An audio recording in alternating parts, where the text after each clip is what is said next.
Southern River Band, I reckon we can get Cal to do some intros for us soon, Skeeter. There we go. The Shelter FootyCast live from BackChat Studios. Skeeter, are you over your jet lag yet? Oh, he's got his Shelter zip up on. You want me to look at it, do you? Yeah.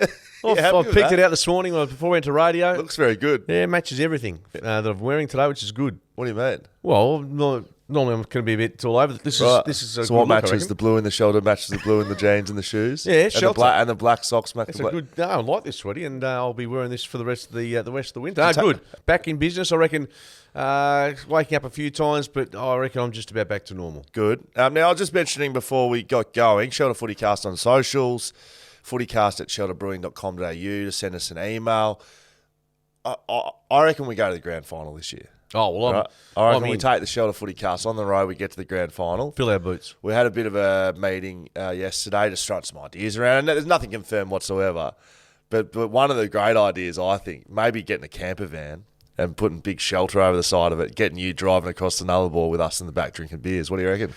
It wasn't exactly how I was envisaging us going across. I thought not necessarily business class, but maybe just economy, exit row, perhaps, having a glass of red, getting there in, say, 3.5 hours, or maybe less than if the breeze is behind us. You're saying driving across the friggin' Nullarbor for 3 days. Have you ever seen An Idiot Abroad? No, but I've heard of it. I reckon you would be a fair like for like for An Idiot Abroad. They put this guy places who's just used to the high life, going into the corporate boxes and business class and red wine. They chuck him out the country, like, I don't know, in the middle of Australia. This is like the bloke that last summer said, I'm not going to see the Scorchers in a semi-final unless I'm sitting corporate. That's what you said on this show. Yeah, that's correct. Yeah, and no one came through with the goods. So there's a bit of both of us in the corporate world. And you went to the game and sat in corporate. I did. So I don't know. If you want to see that happens, ladies and gentlemen. No, come on, please. I'll do anything you want in Victoria, in Melbourne, but get me there via an aeroplane. I know an aeroplane down in Busselton and it might be able to get us over there. Yeah. You can wind up the propeller by yourself. Pretty good. All right, Skater, we're going to get through the bottom-up roughie of the week this week. I missed last week. I said St Kilda by over 4 goals against Melbourne. They didn't even win. Does that shock you? Have we actually cracked one roughie this week? Yeah. This year. Yeah, crack your roughies. Start your footy weekend at Bottom-up. Grab your shelters where Bottom-up has you covered. It doesn't matter, Skater. It's just about having a beer and watching the footy and enjoying yourself. Get down to Frothtown coming up shortly in August down at Claremont Showgrounds. BackChat Ale tonight, Skate. You're invited and you're coming. You don't care. Don't show me those eyes. You're looking, I haven't told the missus I'm going up there, but I am. You are. The Ashby Bar and Bistro. I've forgotten about that. 6:30 p.m. I can see it in your eyes. I had the tracky pants on, ready to go, and just watch the footy on my lounge. But that's. You can come up and watch it, and have a beer. It's not. You don't have to do an event or anything. I know when you get out of the house, you're usually in front on the microphone doing the MC work. You just have a nice BackChat Ale at the Ashby Bar and Bistro, 6:30 tonight. Okay. Everyone's invited. No, I've got a mindful of drink driving, so I'll just only have 1 or 2. Yeah, 1 or 2. Yeah. You don't have to be zeros. You're not on your P plate. I'm sure you're well aware of that. Now, let's get into it, Skeeter. Driving to Melbourne. Yeah, imagine you driving to Melbourne. Tell you what. And I can't change a tyre. What about you? Nah. Hopefully there's a bit of RAC service halfway across the Nullarbor. Dumb and Dumber driving across. Stuart Dew, gone. Since we last spoke. Well, I guess the surprising aspect of that is the Mark Evans statement a week prior to. But then again, given what footy clubs historically, if there's a way to botch it, footy clubs invariably the way to do it. And Gold Coast have managed to cause a bit of angst for Stuart in the way they did it. Look, the numbers don't suggest that he deserved to keep his job next year. I don't think. So remember, I said on Monday, someone's wrong here. Caroline Wilson. Yeah. Or the board. Remember I said that? Yeah, those were 4 Stuart Dew. So someone was wrong. And someone's lying. Yeah, and it was the board. Yeah. Which, am I surprised at that? Not really. Like Caroline Wilson doubled down on Monday night saying this is happening. You got to respect it, I think. You got to respect her getting the story, but zero respect for whoever's inside the Gold Coast Suns leaking that stuff to her. Is that what... I know footy clubs, there's always... the word gets out, but for that to transpire in the manner it did, poor Stuart Dew left. He last week after the story broke with Caro, he came out, was quite strong on the fact that he reckons she'd been chasing him for 18 months to get him the arse. I just feel very sorry for him. He came to the club, I think, in 2017, 2018, when they were, I think, $2 million over the salary cap. Their list wasn't great. So he's done a lot of good stuff.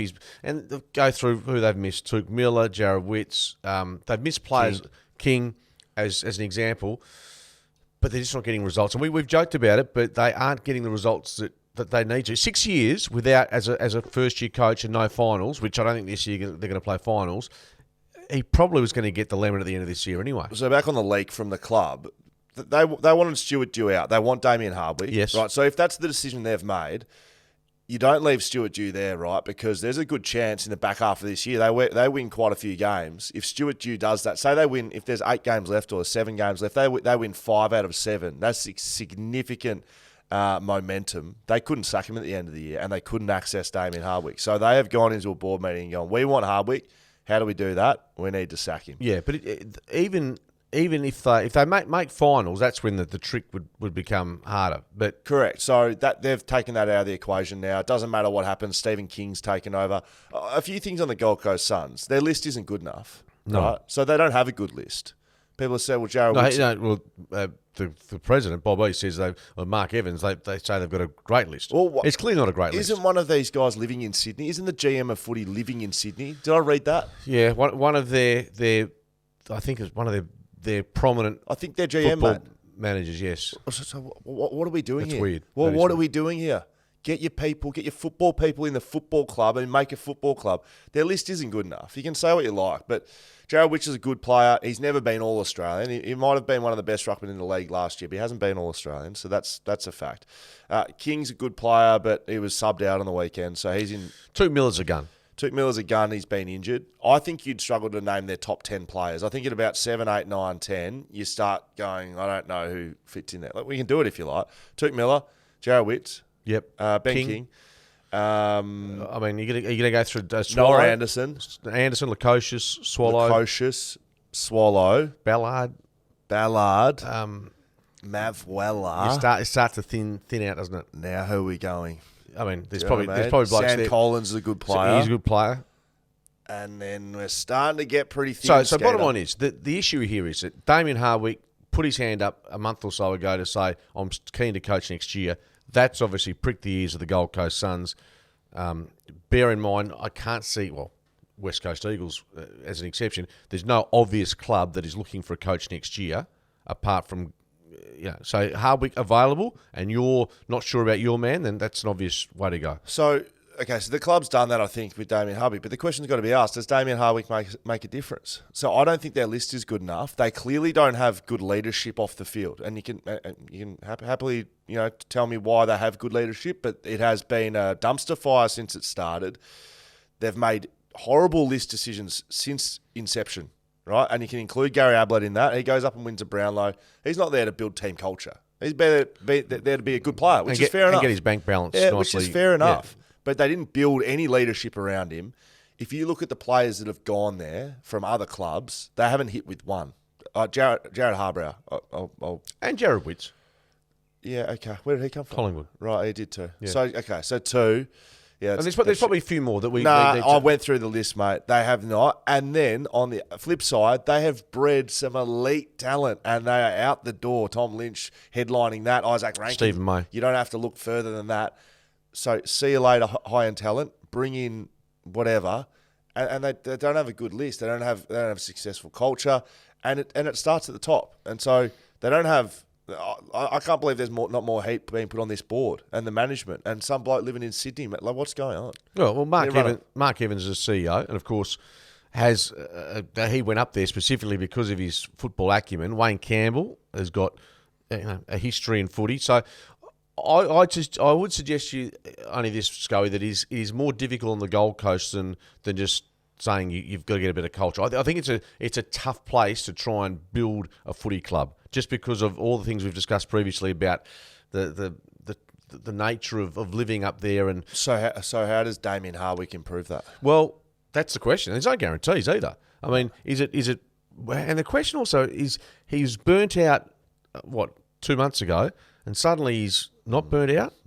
That to me is just reeks of, not saying the Gold Coast Suns were quietly in his ear, But I just wonder the timeline. Pretty silly if there wasn't some sort of conversation. Oh, if there wasn't one by now behind the scenes, and Gold Coast are officially off chops. There we go. Gold Coast off chops. What about Freo? We'll get into their preview of their game, but this is the first real time I think they've been significantly challenged with injury this year.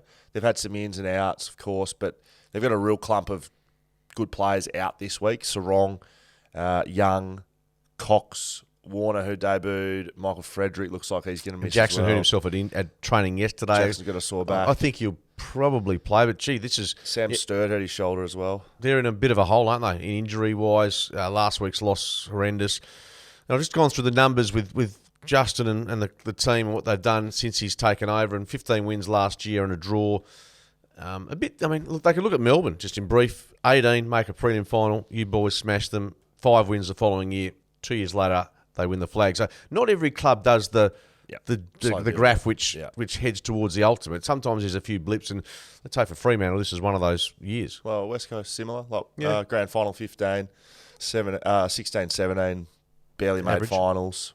Then you win a flag in 18. Yeah. I would probably say that's more like that happens more. You sort of get a taste of it, think you know what it takes. Think you're right on the verge. Think you know what it takes. Think you know what you're doing, and then you get whacked in the mouth a bit because everyone comes hunting you. And you're like, right, okay, we need to go to another level.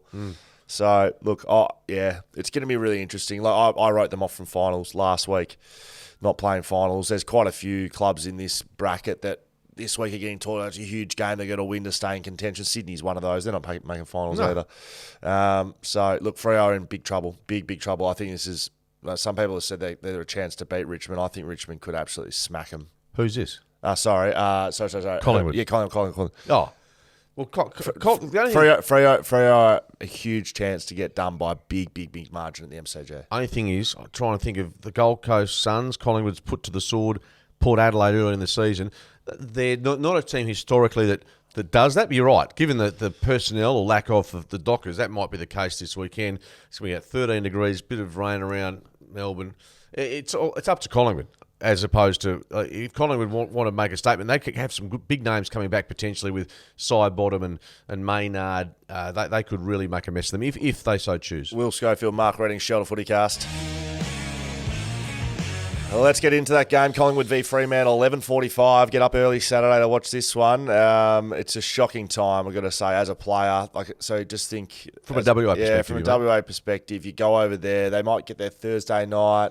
Friday's a bit of nothing. But then Saturday, 11:45am start. You get there 2 hours before. But aren't you by the time you get to Saturday, you're not working on Melbourne time?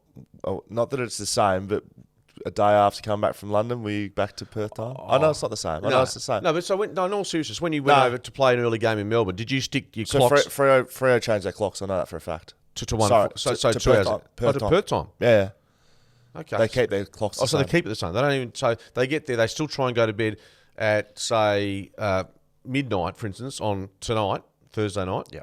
As opposed to Melbourne time. I'd say so, yeah. Well, so I'll tell you how it works. So Thursday you get in and you're off a flight. Like anyone knows how cooked you are off a flight. And so you're just rattled. You end up being on Perth time. So then you may or may not wake up. You can't go straight to sleep. No, correct. You may or may not wake up early on the Friday. And so you kind of, there's your one day to acclimatise and then you're sleeping at night. Do you know what I mean? So some players do, some players don't. I just, this Saturday early morning game. Hurts WA teams? You're effectively up. You need to get up 4 hours before you play. Like, you need to get the body going. It's well researched. 4 hours is minimum you need to be up and awake. So, that's 7:45. It's very different to a game you would play here at Optus Stadium. So they don't have a lot going for them at the moment. Freo were terrible last week. I can tell you that, Skeeter. We both spoke about that. No Sarong, no Young through the middle of the ground. I don't think Will Brodie plays. He's been injured. He's not coming back. Nat Fyfe, of course, is pretty much done for the year. I don't know. Their midfield's going to look very different. James Aish will probably go through there. Matty Johnson, Erasmus. Maybe there's some positives there. Maybe these young blokes get some time in the midfield that they haven't previously had. Yeah, maybe a Nathan O'Driscoll comes back into the side from Peel to give them... And look, if you're going to have a chance to play a kid like him, providing he's, that he can get across the ground, there's no injury issues with him, you have to play him because, 12 months ago, he was a bright young spark. So the question I'm going to ask you about Fremantle, apart from the fact that I think this year they're conceding, 86 points per game, as opposed to 12 months ago, which was 67 points per game. What about their first quarters? Can you explain? Mate. And this is not just a recent phenomenon. This is a trend going back 12 months. Yeah, so I interviewed both coaches pre-game for the Freo Carlton game, and in my notes I wanted to ask them both about Freo's starts, because as the opposition coach, you know a team doesn't start well. Your focus is to start well, because you know if they don't, then they're no good. So I asked Michael Voss, and he was really open and candid about it. He said, "Yeah, we know they don't start well, and it's a huge focus for us." And Carlton came out and started really well. And on the flip side, JL said, "Look, we know we're not starting well. We had a massive focus on it earlier in the year. We improved a little bit, but it's gone backwards over the last 3 weeks, and now we're not really focusing on it." It was. I don't know how many people picked it up, but I was like, "What's going on here?" Well, they're clearly focusing on it, because they played 18 on 18 at training the other day. Well, they are now, to try and instigate some sort of spark amongst the group. But as a player, ex-player, what is it? Do you think is it a lack of energy in the rooms pre-game? Is it? How do you explain it? It can be anything. So I haven't been in there, right? So it can be, for my experience, energy was a massive one, and we had our guys that were energy guys. Chris Marston was one of them that would just carry on like a pork chop, and to the point where you'd be laughing, and you've actually seen it with Richmond. Jack Higgins, remember, in the middle, like making telling a laugh joke. before, telling a joke, or I reckon Hawthorn was doing it at stages. It's funny, like it's such an elite environment, and you're about to go to war, but sometimes you just need to just take a breath. Maybe they're just so uptight about not starting well, and the same happens when you can't win away from home. You're thinking about it so much. Sometimes you need to pull back a little bit, bring some really excited energy, and get up and about. Clear that they do the 18v18 first up at training yesterday or the day before, because they're trying to basically mirror what a game would be like. You go from a meeting straight out on the track, and you got to go right now. Because usually at training, you go out, you might do some jogging and high knees, and then you might do a little couple of skill drills, and you build into it, and maybe do a little bit contested work. They've gone whack. Luke Jackson's got injured. Sam Sturt's got injured. I heard all the injuries that happened yesterday, and I just guarantee what would have been happening in the coaches' rooms afterwards. Like, why the fuck did we do 18v18? They got big problems, mate. You can do things from a game plan point of view. I've mentioned it before on here. We had this like go mode, and usually you would go to it in games. Down by 3 goals, you got to go through the guts, out the front of stoppage. Defenders play in front. It's like a really aggressive type of play. We went through this period, I'm sure it was either 18 or 15, we would start in go mode. Defenders would take front position. Ruckman would be smacking the ball out the front. Everyone would be bull rushing, and we'd be taking kicks through the middle of the ground. Collingwood playing it all the time. But like, I haven't seen Freo play like that. What? No. Well, they've got to do something, mate, because they're getting their pants pulled down regularly, and they're about to play the best side in the competition. And Justin, his DNA as a coach is not that style. Well, it hasn't been. Bad luck. You've just lost. You've won 2 out of 16 first. Shove your style straight up. Yeah, you know what? Yeah, you need to change. Yeah, they do. And look, they'll get, as they say, the ultimate audit at the MCG on Saturday. Who are we picking? Yeah, I mean, Collingwood's winning. No bottom mark Ruffy for you? No bottom mark Ruffy, although I think they're actually a longer price than the Eagles this week, the Dockers, which says something about the task they're faced with at the MCG. Maybe we'll learn a bit more about the Dockers and maybe what character got. I think Joel Hamling will probably play, which would be good. First time in a couple of years, basically, a premiership player. So, and you can speak better to this than I, but whether it's Nathan Wilson or Joel Hamling sitting at Peel, thinking, well, that's me essentially for the next two. There'll be some guys get some chances. Yeah, but he's he keeps playing well. That's admirable, because it'd be easy just to very much go through the motions. I spoke to him on 6PR a few weeks back. He sounded like he was enjoying his footy. Helping the kids, etc. Yeah, got a good culture down at Peel, so we'll see what happens. West Coast v Richmond, 2:40 Sunday, Optus, absolute blockbuster at Optus Stadium, Skeeter. There's not too many blockbusters between now and round 23. Richmond are 4 from their last 5 with Andrew McWalter at the helm. I think they're going to smack West Coast. I think they're going to ambush them a little bit. There's a few things going on in this game. Jack Darling is on 499 goals coming into this match. He gets another, becomes the third West Coast player to kick 500 goals behind Peter Sumich on 514 and Josh Kennedy on 712. Yeah, look, and lots of negative feedback about Jack this year. He's had injuries. We know what happened last year with the vaccination talk, all that stuff. That he's been to kick 500 goals at AFL level is a really good achievement. Yeah, he's not fully fit. I think that's fair to say, given his issues in the last week or two. I think he hurt his shoulder. Week. Yeah, against St Kilda, was it? I wasn't here. Yeah, and then he broke his arm before that. Earlier. So, but he'll get to 500, we hope, on Sunday. It'll be a little tick for the club this year. But yeah, I suppose from a team selection point of view, sounds like the captain, Luke Shuey, Shannon Hearn, both set to return. Yep, they'll both they should have a decent backline, Scully. Their backline, I was looking at this. I think this is how their backline could line up. I think they'll play Jaden Hunt on a wing. I think their backline could be Barras, McGovern, Hearn, Cole, if they play him, Shuey, and one more, like a Witherden or someone of that. Oh, no, Brady Hoff. Brady Hoff will play as that sixth guy. Yep. That's 5 premiership players in your back line, 4 of them premiership backmen. They're going to have a really good back line. So they're going to... On paper. Yeah. On paper. But thank you. Yes, good. Yeah, they're...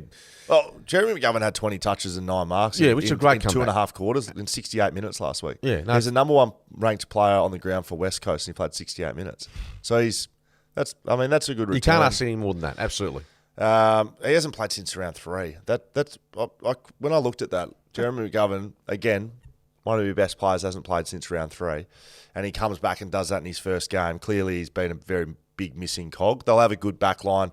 Will they be able to match them in the midfield will be the question, though. With young players, do they play Chesser, Jimby, Hewitt, all these guys through there more often? I think they do. I think they leave Shuey in the back line. I think they have to. I think that's one of the easiest decisions they'll make. They tried to do it against Sydney though, mate, and they had to put Shuey in the middle. Yeah. So Shuey started in the back line, so did Yo against Sydney. I remember watching the first bounce. It's about all I remember from that game.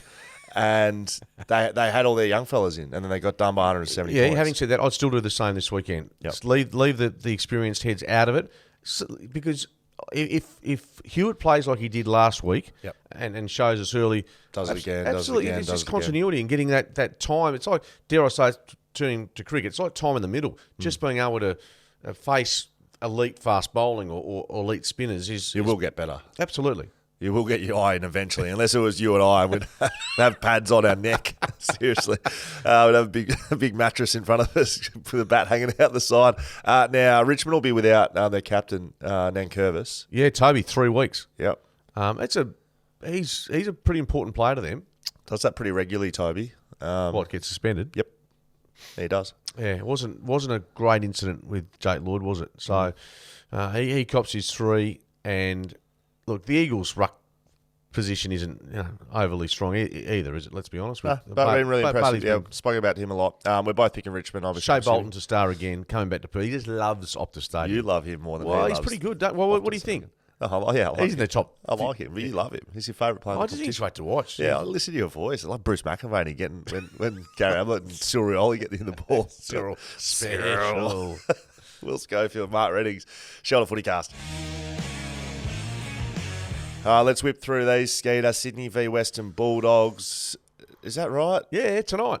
Sydney Bulldogs, the 2016 grand final replay. Well, yeah, the rematch from, 7 years ago. Yes, clutching at straws there, brother. Yes. Now, I found this tough game to pick.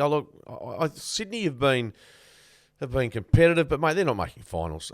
Sydney are favourites, to say no. I can't believe that. Why are they favourites? Because it's at the SCG. That's the only reason. And they drew with Geelong. They were competitive against Richmond. Big changes, particularly for the Bulldogs in this one, with Roy Lobb being dropped. Sam Darcy comes back in. Yeah. And, of course, Tom Hickey, your old teammate. Yep, he's been omitted. Jake Lloyd's out with concussion. Angus Sheldrick, who's been playing quite well, he's out injured. I think his ankle's done. And Aaron Francis was a sub last week. So they're going to go with a bit more of an athletic middle of the ground. I think that's to combat a Tim English. So Tom Hickey v English. I think Tom Hickey can hold his own, but they've gone with Marty and McLean. Yeah. So maybe they want to, challenge them a bit more in front of the footy. McLean did a bit of ruck work fair bit of ruck work last week as well. Sam Darcy back into the side's a good thing for Western Bulldogs. Look, they've been disappointing at stages. Bailey Smith's out with illness. Look, there's been plenty of coverage on him this week. He's not in the form that we've seen him in. Clearly, he's talk down. of trade going to Geelong, all that sort of stuff. I saw that. I saw a bit of chat about Cotton On being his.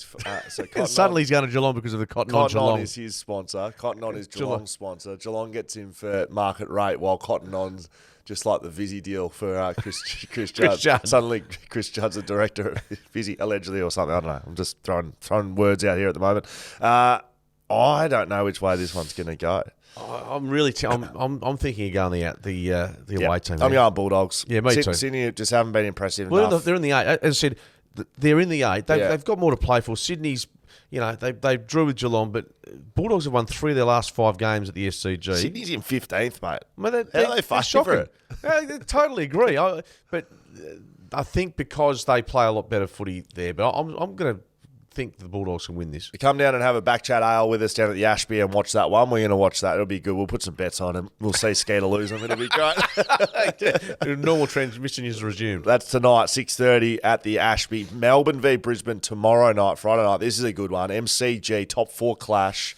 This is a big, big game, Skeeter. Absolutely. And the venue decides who you select for a lot of people because of Brisbane's problem at the G. And you talked about, I think you mentioned something before about in your head about playing away and not being able to get the job done. Well, no. Marvel Stadium, not an issue for the Lions. No. Go 5 kilometres up the road to the MCG and it becomes an issue.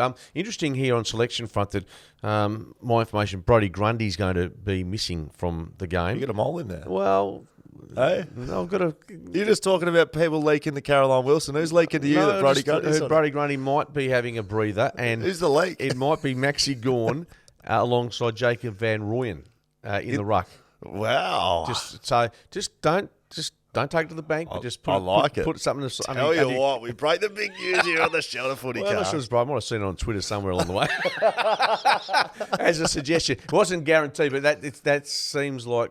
Melbourne might change things up a bit. Brisbane, I don't think... We know that Oliver's still missing for weeks with his hammy, which you talked about, the problems with the recovery and the rehab with him. I don't think Dunkley's going to be playing for Brisbane either. Dunkley's out. He was out with a corked calf last week. I mean, seriously, can we get some honesty with what these players are doing? Could it be bleeding of the cork calf? Mate, you're not missing a fucking game with a cork calf. That's why he's out for 2 weeks. He tore his calf. Okay. Just say he tore his calf. He's out for 2 to 3 weeks. Just say that. No, I agree. They said he was out for a week. He's not out for a week. I'm going to make it my mission to get this changed at some point in time in my career. It's bullshit, mate. Just to try and get some transparency. He is one of the best players in the league, and we don't know what's going on with him. Oh, he's out again this week. Sorry, guys. All right, we'll see you next week. We'll see you next Friday at selection. We don't know what's going on with these football clubs. They're treating everyone like fools, Skater. It pisses me off, obviously. Brisbane, Melbourne. I think Melbourne are going to win. The last 6 sides that have spanked West Coast, only one have won the next week. I think there's been a draw included in that. Yeah, 1 draw and 1 win, and then 4. I saw that you saw that on Twitter as well. I did.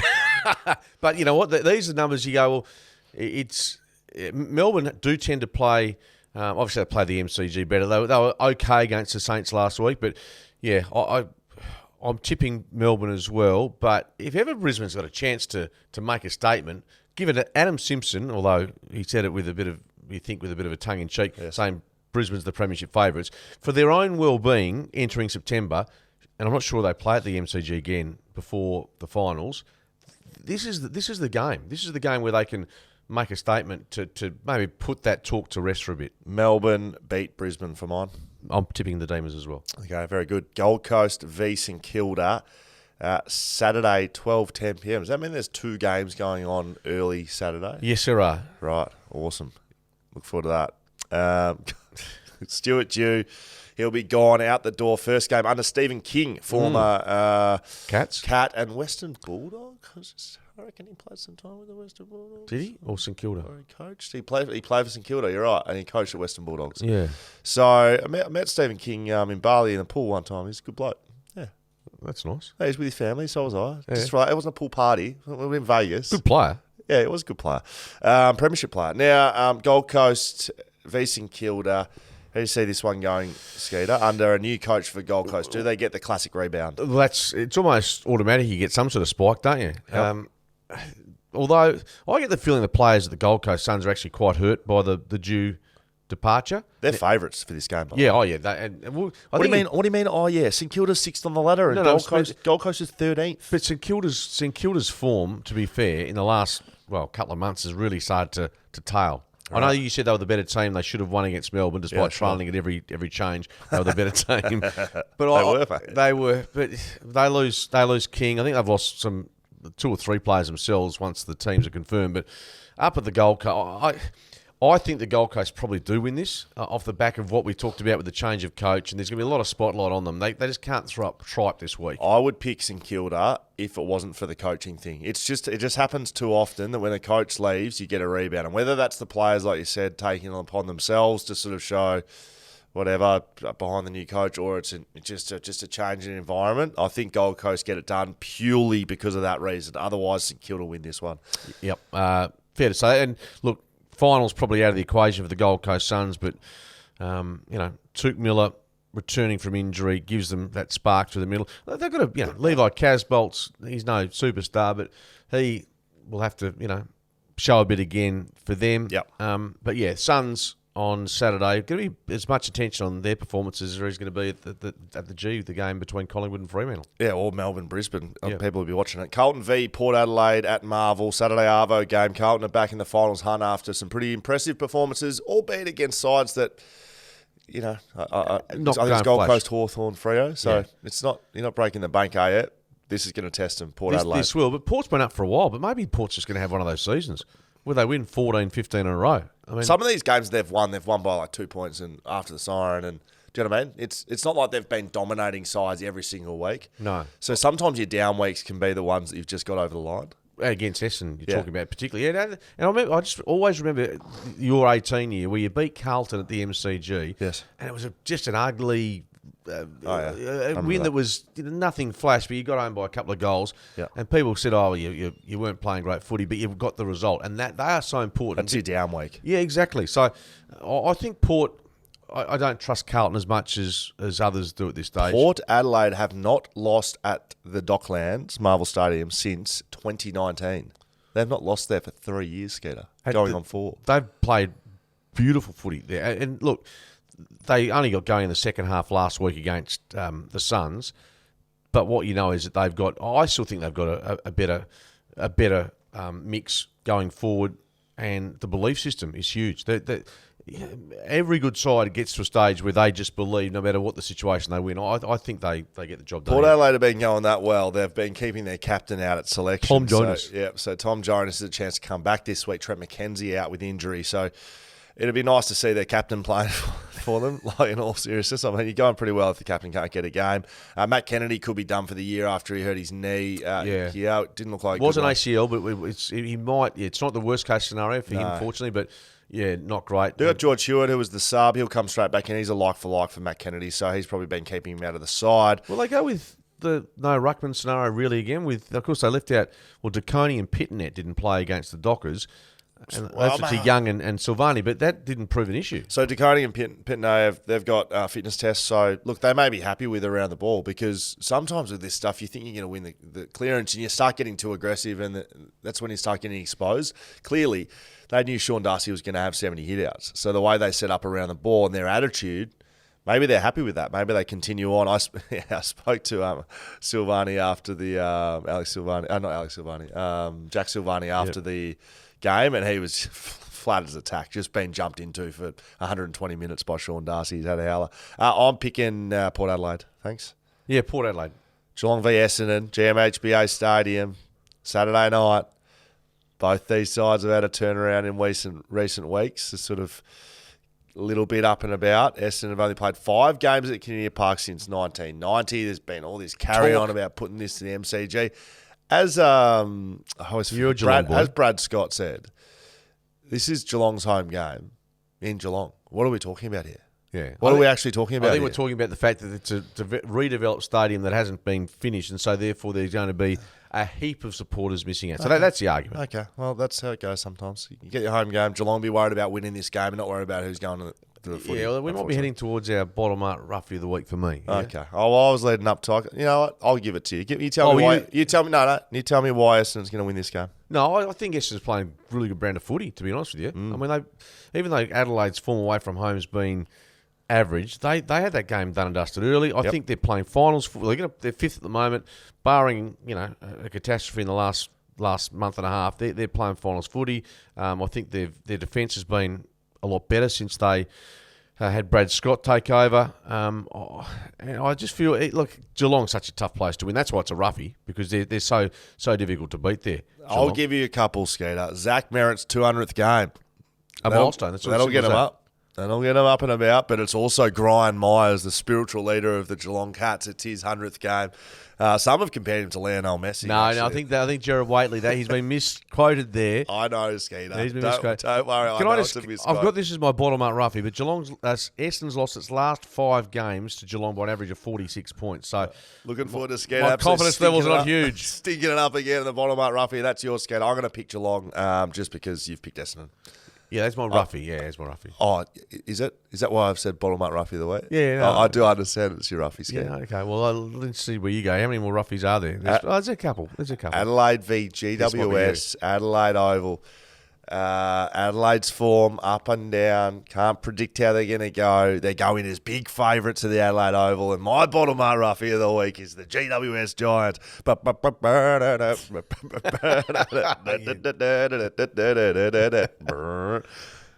No, it's a big. Sorry. I think Giants are going to beat Adelaide. No, you don't. That's your roughie of the week. If you're asked to put your children's reputation and life, Lachie Whitfield's 200th game, big part of that football club, spiritual leader. It's also Rory Sloane's 250th. So 250. That's massive. Good effort. He's done a knee. He's done an ACL. Who? Rory Sloane's done an ACL in his career to get to 250. Oh, sorry, yeah. To miss 12 months of footy. Absolutely. So he'd be up 270 plus if he. Yeah, I reckon he's been a little bit injured through his career as well. Yep. So to get to 250, he's been it's a great incredible leader. effort. Adelaide, just a different side. They've won their last 5 of 8 matches against bottom 10 opposition sides this year. But the Giants are on the move. They're playing. Absolutely. They've been. If we're going to declare mistakes this year in predicting where a side's going to finish, we've got a few. We've got a new podcast. We've got a new coming along. But this team's going okay. They're playing really good footy. Not winning by much, not losing by much, but always in the conversation. Yeah, competitive. Big part of that's Adam Kingsley. Speaking to a few in the know there. Really happy with how he's been coaching. Formed great relationships with his players. They got full buy-in to the way they're trying to play, and you can see that by what they do, and that's why they're competitive. And that's why they're consistent. Don't always win because they don't quite have the... Well, it's not quality, is it? I mean, they've got some real quality players at GW. Like their midfield and like Toby Green, one of the best in the comp. Their back line. Sam Taylor last week was incredible. He's a gun. And look, if you're going to target someone from Western Australia defensively over the next year or two, Fremantle, also West Coast. But so Sam Taylor's a West Australian, is he? Yeah, Swan Districts. I always say he's from Geelong. I think he's a Geelong. No, he's such a pure fullback, isn't he? He's like the gun. Old school fullback. One thing you know with Adelaide, at the Adelaide Oval, by and large, they'll kick 100 points. So that they are a high-scoring team. So it's a shootout. I think so. All right, I like that. Adelaide? I'm going Adelaide, you're going the Giants. And overs at the total. Possibly. Okay. North Melbourne v Hawthorn. Sunday morning, 11 a.m. Honestly, stay in bed. Stay in bed. Hawthorn are going to smack North Melbourne. James Sicily's back, which smack him. means a fair bit. You watch. They'll beat them by a fair bit. North Melbourne's going like a busted ass. They are. Yeah, no. And Hawthorn, they've had some shockers themselves, but they are far more consistent. And again, you'd much rather be in Sam Mitchell's shoes than Clarko or Brett whoever's looking after that club. They're just... It is the trajectory of the Hawthorn Footy Club, I think, even though they're getting rolled, still is pretty sound. Griffin Logue's done his knee. It's terrible news for him. He'll be out for 12 months. Jai Simpkin, one of their best players and captain, is out. George Wardlaw is likely to come back in. I do like him, Skeeter. You know I like him. Yes. We're not going to spend much more time on this. I'm picking Hawthorn. Yes, 11:10 Sunday. What am I doing Sunday? I'm going to watch the Eagles play, so we'll keep an eye on that, but that's about it. Hawthorn to win. Have we missed anyone? Are we done? Apparently we're done. There must be another game, is there? I feel like I've missed a game. I feel like I've missed a game.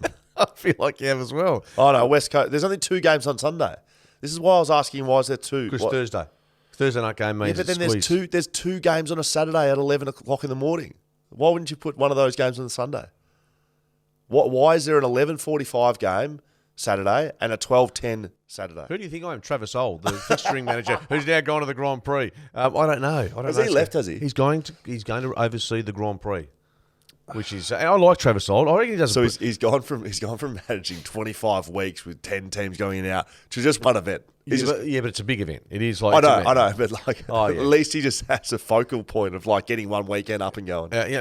Just in brief, imagine the dramas for him during COVID.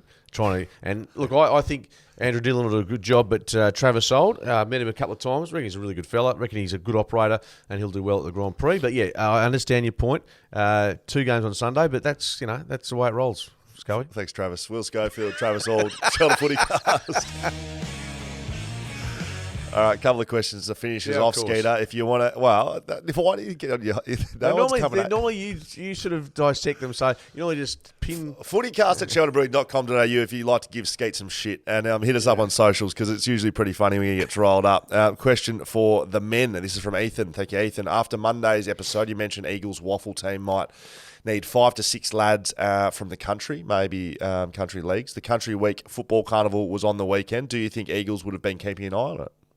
I don't think overlook. Why not? On a serious note. Why not? On a serious note, I think the Footy Commission will sit down, either with the Eagles or certainly as a competition, as a board, and sit down, and there will be changes made to the rules governing who they can recruit, all the above, to make sure their list is competitive particularly in times of trouble like they have been this year. So I genuinely think there'll be some benefits at the end of this season or towards the end heading into next season that will ensure the Eagles, touch wood, are going to be a lot more competitive. That's certainly been the complaints coming out of West Coast Eagles is the difference in recruiting, the difference in points they're able to use, and payments to players and that sort of stuff. So I've said it for a bit. You'd like to see them competitive. You'd like to see them on some sort of even playing field, whilst also remembering they've got a lot more resources than Swan Districts would have. Any other club. Yeah, any other club. So you do need to have restrictions on it. But can you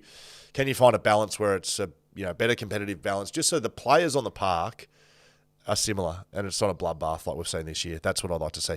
Hey, Scoey and Skeeter, this is from Brendan. Thanks, Brendan. Do you think West Coast could benefit from getting Ben Cousins onto the coaching staff? One of the greatest players of all time and arguably West Coast's greatest ever player. His footy IQ would be through the roof. Also, judging from what past teammates say about the way he trained, is it something he could bring to the young guys and get them ready for the AFL?